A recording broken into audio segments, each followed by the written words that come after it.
Well, that was certainly one of the most eventful Road America weekends I can remember in recent memory. Let's talk about it. I guess we'll talk about Will Power first, because why not? This was the highlight of the weekend. Although the race was entertaining to say the least, the fact that Will Power birded up again, the first time in over 10 years we've seen the double birds from Will Power, and it was quite justified, because one of the most bizarre incidents I've seen in quite a while occurred in practice when Scott Dixon spun. Romain Grosjean and Will Power were driving past. Dixon saw Grosjean, didn't see Power. They collided. Both cars ended up in the wall, and backup chassis, I believe, required for both cars. But Will Power got out of his car. He was fired up. He flipped off Dixon. He got physical with Dixon. He yelled at Dixon. Then he got on the microphone and said how mad he was at Dixon, and then he said Grosjean was a piece of crap for some reason, and he wanted to punch him in the face. It was, that was the closest any driver's gotten to AJ Foyt levels of like just pure unadulterated rage in a long time, which I just have to commend and say we need more of that. More, please give it to me. I love it, because that's person. I would be very surprised. Unfortunately, I wasn't at Road America.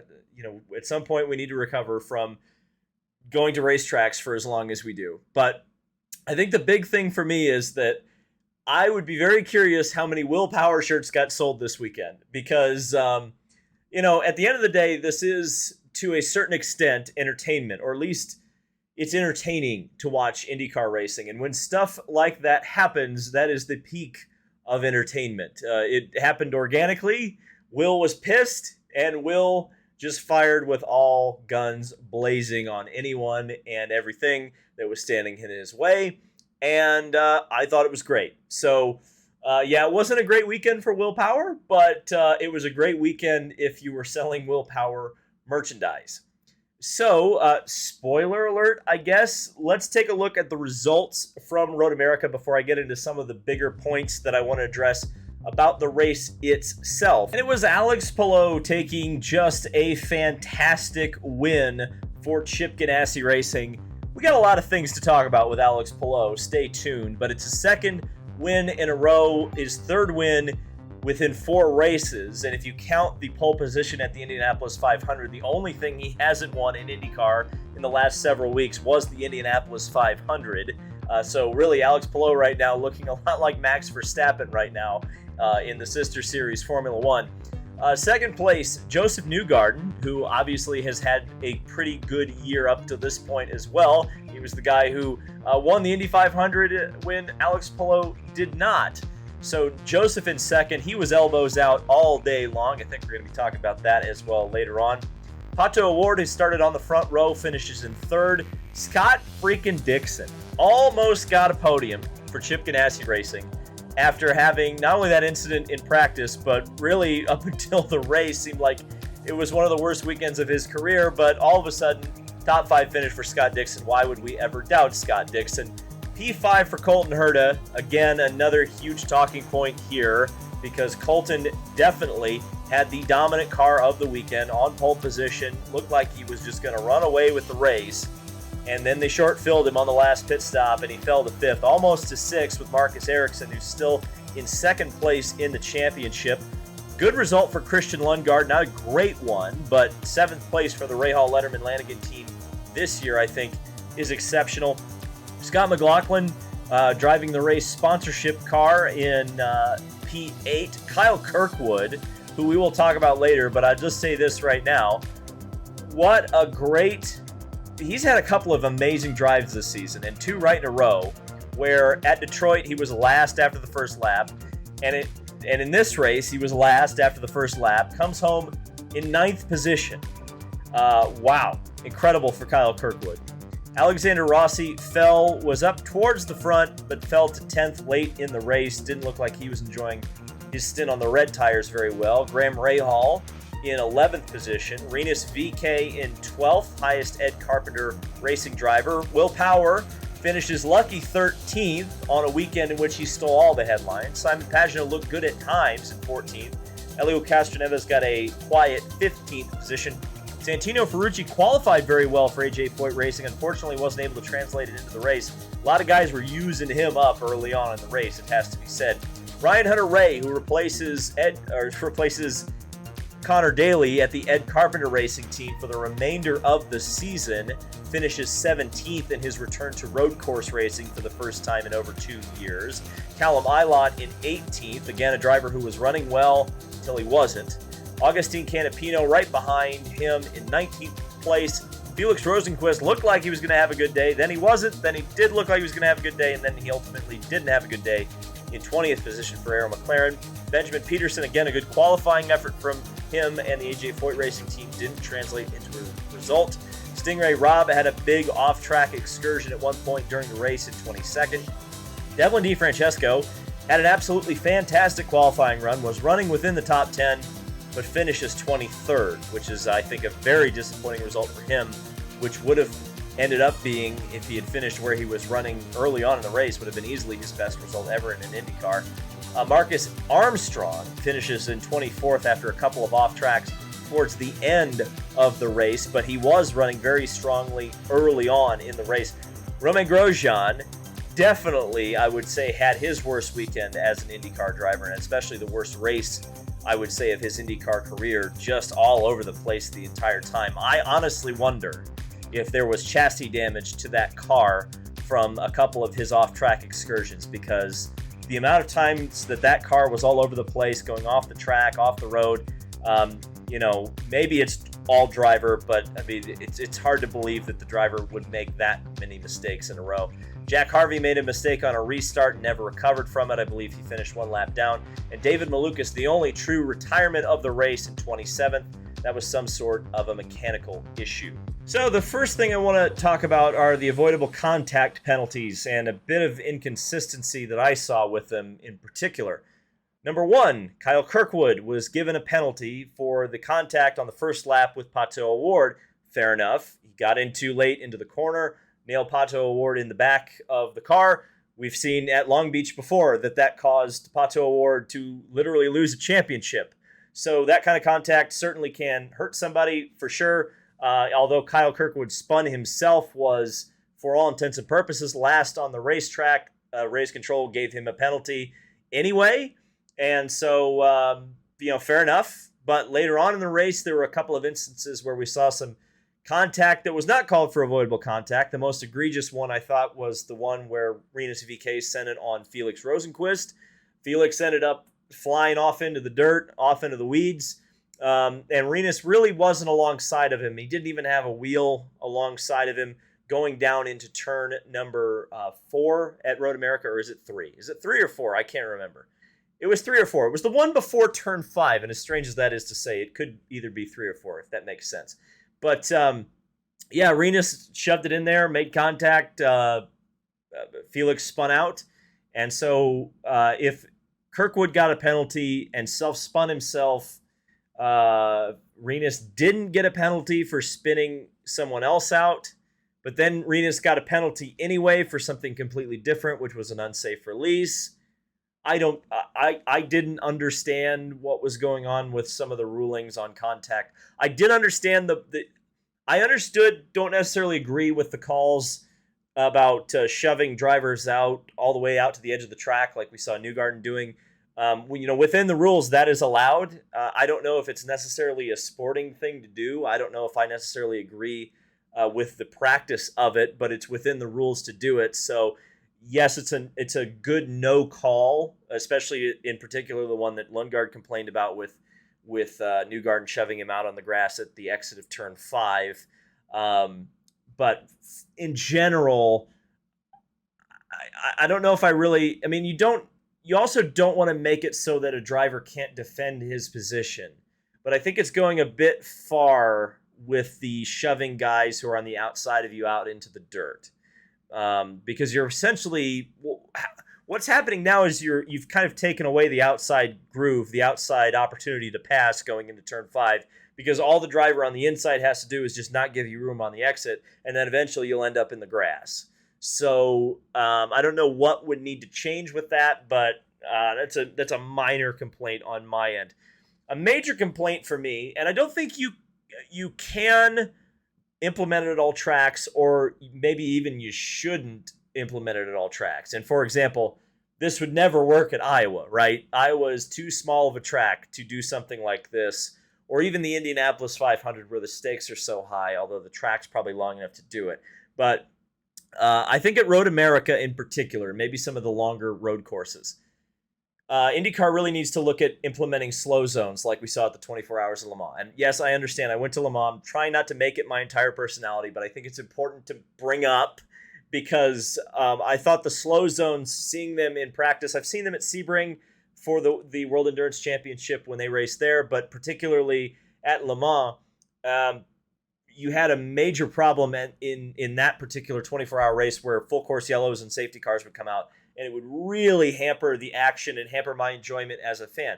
Road America, while it's not an 8.5-mile track like Le Mans, over 4 miles in length is Road America. And, with cars in the gravel and the fact that some of those yellows took 10, 20 minutes to complete, and then you had one back-to-back when Grosjean beached it, and then immediately Jack Harvey beached it. So the yellows took an exceedingly long amount of time.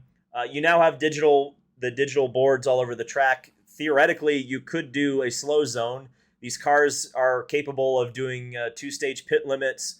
For the most part around the circuit, there's good enough radio communication that you could get a message to a driver that would say, hey, slow zone in the next sector or whatever.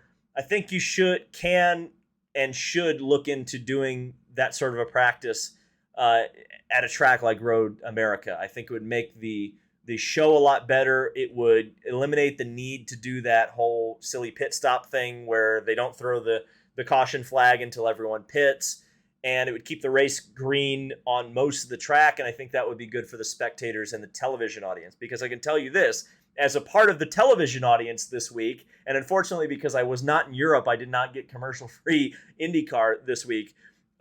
During the cautions, I switched to F1. And we know how boring F1 is this year. But you know what F1 was? For the most part, it was green. So, and I just, especially when you're on USA Network and you're going up against Formula One on ABC, it's in your best interest to keep the races green as long as you can, or as quickly get back to green as you can. And with the IndyCar yellow flag procedure, the yellows just take too damn long. But I've complained about that a lot of times. But I just feel like after seeing it implemented in person at a truly large track and at a big event, I think they should look at doing slow zones. The botch strategy for Colton Herta, because I know Herta's got a lot of criticism as a driver in recent races. Because, yes, as far as I know, he's, if not the highest, one of the highest paid drivers in IndyCar. And the results have not necessarily reflected that yet. I mean, he knows that. Everyone knows that. But today he was dominant. He should have won the race by a country mile. And it was a strategy call to short pit him that bit him. And, it's unfortunate when the team doesn't execute. And that was a huge blunder. And you look back to the beginning of the season, Andretti Autosport split father and son up. Colton Herta stayed on his car. Brian went over to be the strategist for the 27 car. Well, what has the 27 car done in the last couple of races, even including the Indianapolis 500?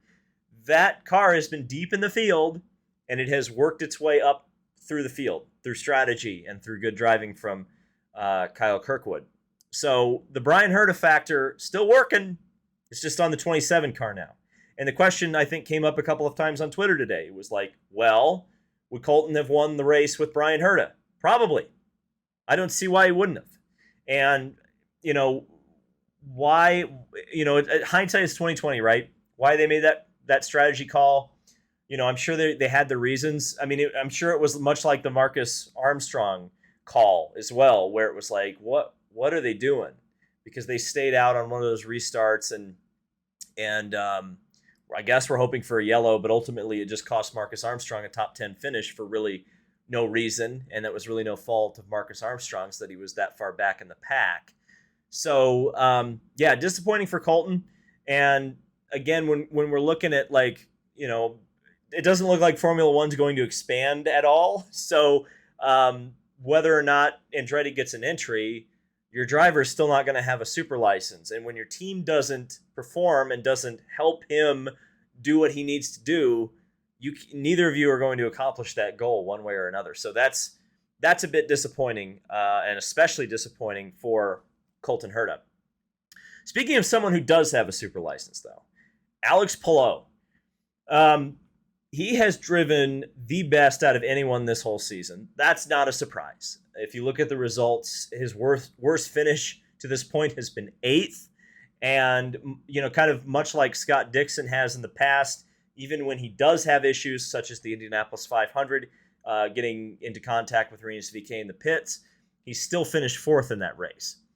And now you've seen since the Indianapolis 500, really since the beginning of the month of May, no one's been even close to Alex Palou and Chip Ganassi Racing's number 10 car in terms of sheer pace and sheer performance.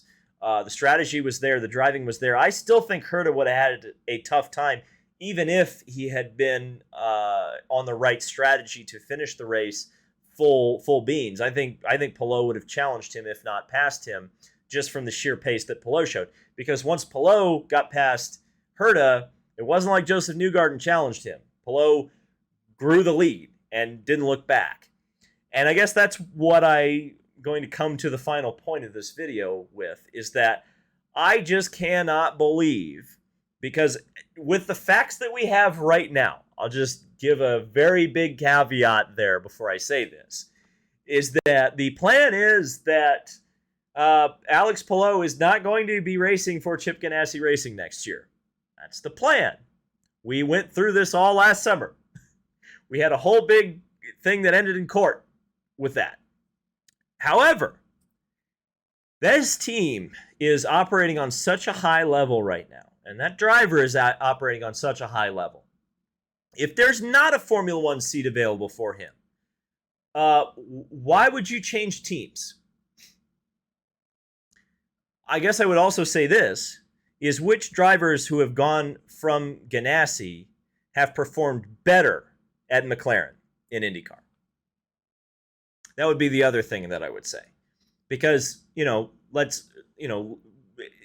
it's also factual, because Zach Brown brought it up in an interview or a press conference at the Indianapolis Motor Speedway, that Marcus Ericsson is also on their radar. And so you look at guys who are performing very well for Ganassi, and at least 2 of them are on the radar for McLaren. But would we say Felix Rosenqvist did better at Ganassi, or did he do better at McLaren? And then we look at, say, Tony Kanaan. Now, obviously, you're looking at one race versus one race with Ganassi, but last year he was 3rd for Ganassi, and he was mid-pack for McLaren this year. So if you are Alex Palou, and you're looking at that and saying, okay, I'm going to go in and I'm going to be in, at the very least, Felix Rosenqvist's seat, if not an expansion 4th team. Am I going to be getting the best stuff? Am I going to be higher in the pecking order than Pato O'Ward or Alexander Rossi or Kyle Larson? Probably not. So unless Zach Brown is going to offer you a Formula One seat, or someone else is going to offer you a Formula One seat, why would you leave Chip Ganassi Racing? Money? Sure. I guess. That would make sense. A lot of sense, actually. Dollars and cents. Thousands of dollars. Potentially millions of dollars. Lots of sense there. I don't know. It's very curious to me. And I wonder what's going to happen in the future with Alex Palou. I think we are going to be talking about him and a lot of big stars as the IndyCar silly season continues. And you know where to watch and where to listen as that stuff breaks. I'm back, ladies and gentlemen, and we'll see you in the next video.